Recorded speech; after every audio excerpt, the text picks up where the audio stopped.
Assalamualaikum warahmatullahi wabarakatuh. Pada kesempatan ini kita akan melanjutkan materi kita pada modul 8, yaitu pemetaan potensi keluarga dan mendukung aksi bersama dalam pencegahan dan penanganan stunting. Jadi pada modul 8 ini kita akan fokus pada sesi ke-14 ya. Jadi pada sesi 14 ini materinya yaitu mendukung keluarga mengakses rujukan untuk pencegahan dan penanganan stunting. Jadi pada modul ini kita akan bahas mengenai cara memetakan potensi keluarga, sumber daya lingkungan sekitar, serta mendukung aksi bersama untuk pencegahan dan penanganan stunting ya. Nah, pada modul ini kita akan bahas beberapa hal ya, yaitu diantaranya mendukung keluarga untuk mengakses mengakses layanan untuk pencegahan dan penanganan stunting. Nah, di sini saya akan berusaha menjelaskan ya kepada ibu-ibu sekalian. Ya, mungkin di dalam keluarganya ya ada anaknya yang mengalami stunting, atau mungkin ibu-ibu ada yang tetangganya atau mungkin di sekitar perumahan ibu-ibu ada yang mengalami stunting ya.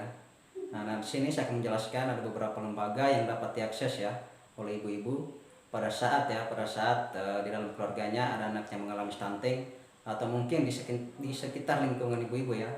Ibu-ibu melihat ada yang mengalami stunting ya, mungkin anak-anak tetangga atau anak-anak yang ada di sekitar lingkungan ibu-ibu semua ya.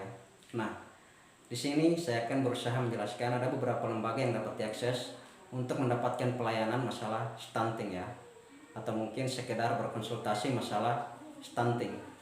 Oke, yang pertama itu ada puskesmas, kedua posyandu, ketiga puskesmas atau pusat kesejahteraan sosial, dan dinas sosial ya. Jadi beberapa lembaga tersebut yang saya sebutkan itu dapat diakses oleh ibu-ibu sekalian ya untuk mendapatkan layanan masalah stunting ya. Jadi ibu-ibu tidak perlu khawatir mungkin harus jika anaknya mengalami stunting harus dibawa kemana ya.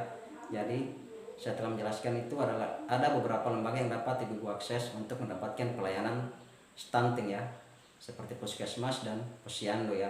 Itu adalah dua lembaga yang sangat mudah diakses oleh ibu-ibu, karena kedua lembaga tersebut ada di setiap tempat ya di seluruh Indonesia ya.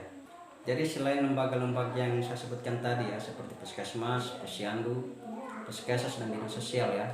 Nah, jika ibu-ibu di dalam keluarganya anaknya mengalami stunting, atau mungkin juga ya di sekitar lingkungan ibu-ibu ada yang anaknya stunting ya.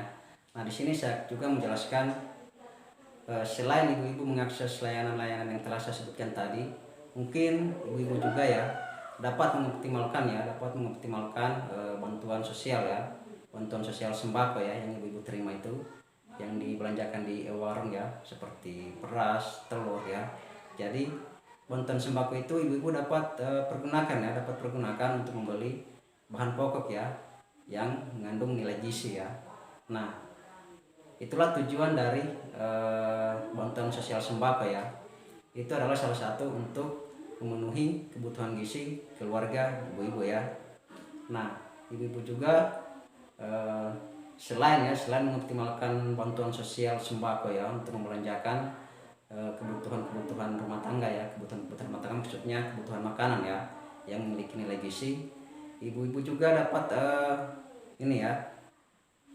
memberikan stimulasi pada anak-anak yang mengalami stunting ya, yang mungkin anak-anak yang ada di sekitar ibu-ibu yang mengalami stunting, atau mungkin juga di dalam keluarga ibu sendiri ya yang anaknya mengalami stunting ya.